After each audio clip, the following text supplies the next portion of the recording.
मध्य प्रदेश में चावल घोटाले के बाद उद्यानिकी विभाग में भी गड़बड़ी की आशंका ने हड़कंप मचा दिया है। मंदसौर के किसानों ने उज्जैन लोकायुक्त से शिकायत की थी कि यंत्रीकरण योजना के तहत सब्सिडी किसानों के खाते में दी जानी थी, लेकिन 50% सब्सिडी सप्लायर के खाते में दी गई।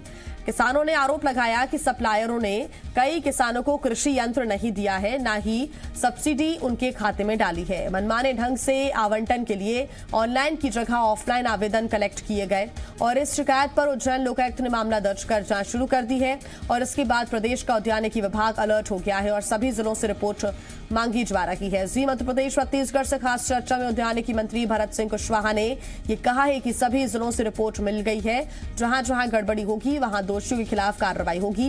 कुशवाहा के मुताबिक ये मामला 4 सालों से चल रहा था, लेकिन कमलनाथ सरकार ने मामले में कोई जांच नहीं कराई। कुशवाहा के बयानों पर पूर्व कृषि मंत्री ने पलटवार किया। यादव ने कहा कि ये गड़बड़ी बीजेपी की सरकार से चल रही है, जबकि जांच के लिए नोटशीट भी लिखी गई थी। मामले की जांच जारी थी, लेकिन बीजेपी ने हमारी सरकार गिरा दी। बस वो एक ही कंपनी को कर दिया उनने, एक ही कंपनी का मालिक है, उसकी 3 फर्में हैं और जो फार्मर शेयर है उसकी रसीद टिका दी 75,000 हज़ार की, जबकि 2.5 बीघा अगर किसी किसान के पास जमीन है तो वो 3 उपकरण लेके क्या करेगा। स्वाभाविक सी बात है कि वो फर्जी हुआ है। हाँ, करी शिकायत में। लोकायुक्त ने हमसे जानकारी मांगी है, उसकी जानकारी के परिप्रेक्ष्य में उनको जानकारी उपलब्ध करा दी गई है। उद्यानिकी विभाग के अफसरों और कुछ फर्म्स ने मिलकर कृषि यंत्रों की खरीदी में बड़ा घोटाला किया है।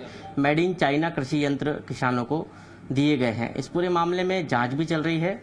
हमारे साथ उद्यानिकी मंत्री भरत सिंह कुशवाहा मौजूद हैं, उनसे बातचीत करते हैं। सर, ये पूरा मामला क्या है? पावर टिलर देना था, लेकिन मेड इन चाइना के कुछ उपकरण दे दिए गए। शिकायतकर्ताओं ने अपने अपने हिसाब से आवेदन दिए थे, उनमें कई चीज़ों को बताया गया था। ऐसा भी बताया गया था कि किसान के वो खाते में सब्सिडी जो भी जाना चाहिए थी वो नहीं गई, फर्मों ने डायरेक्ट सब्सिडी अपने खाते में कराई है, ऐसा किसानों की शिकायत थी। कहीं ये भी शिकायत थी कि 5 हॉर्स पावर के टिलर पंप की जगह 2-3 हॉर्स पावर के दिए गए। ये उनकी शिकायत के प्रमुख बिंदु थे और इसके लिए हमने विभाग ने जांच कमेटी बनाई थी। उस जांच कमेटी के द्वारा अपनी रिपोर्ट आज प्रस्तुत कर दी है। हम उस रिपोर्ट का ठीक प्रकार से परीक्षण करेंगे और जो भी इसके लिए दोषी होगा उसके खिलाफ सख्त से सख्त कार्रवाई करेंगे। पूरा मामला जो सामने आया है, इसका दायरा कितना है? क्योंकि अभी जो प्रारंभिक रूप से जो शिकायतें हैं वो मंदसौर की, रतलाम की, उज्जैन तक की जांचें रिपोर्ट है। अभी और भी जिलों में इसका दायरा जाएगा जांच का?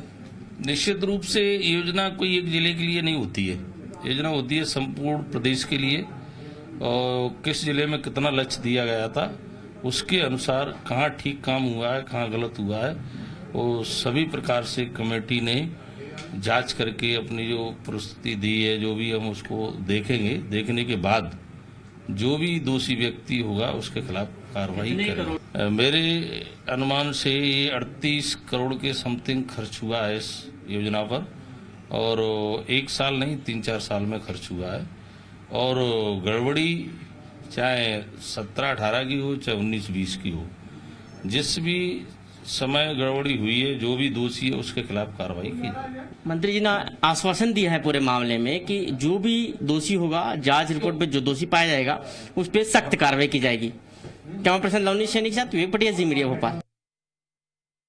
इस पूरे मामले की जांच करने के लिए मैंने आदेश दिए थे, लेकिन दुर्भाग्य रहा कि हम जांच में आगे बढ़ते उससे पहले ही भारतीय जनता पार्टी ने लोकतंत्र की हत्या करने का काम किया और हमारी सरकार गिराने का काम किया, जिसके कारण हम इस घोटाले की तह तक नहीं जा।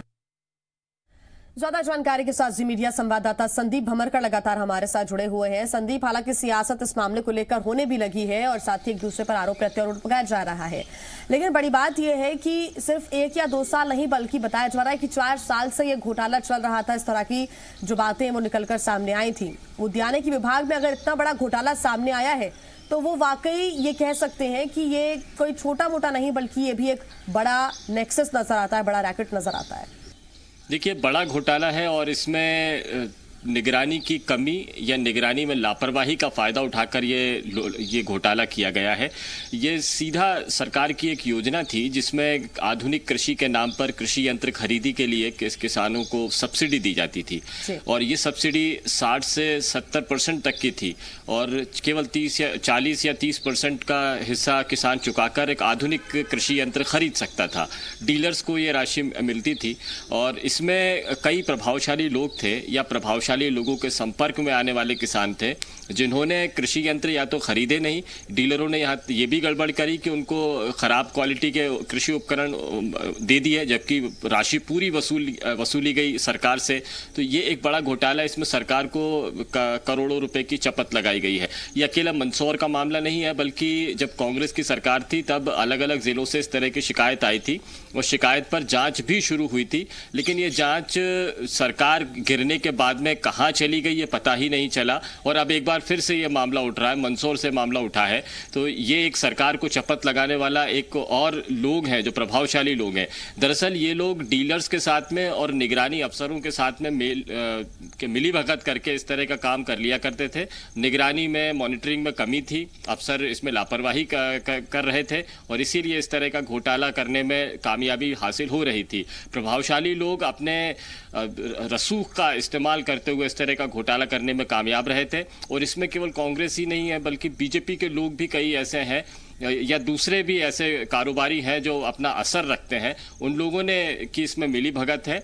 प्रदेश के लगभग हर जिले में इस तरह की गड़बड़ियां निकलकर सामने आई थी, शिकायतें मिली थी, लेकिन जांच लटकी रही और ये जांच लटकाने का सीधा सा मायने है कि जो लोग हैं, जो रैकेट है, जो अफसर और डीलर्स की मिली भगत है, यही इसमें शामिल है। अब सरकार ने एक बार फिर से इसको खोला है तो उम्मीद है कि सरकार को करोड़ों रुपए की चपत लगाने वाला ये माफिया एक बार फिर से उजागर होगा।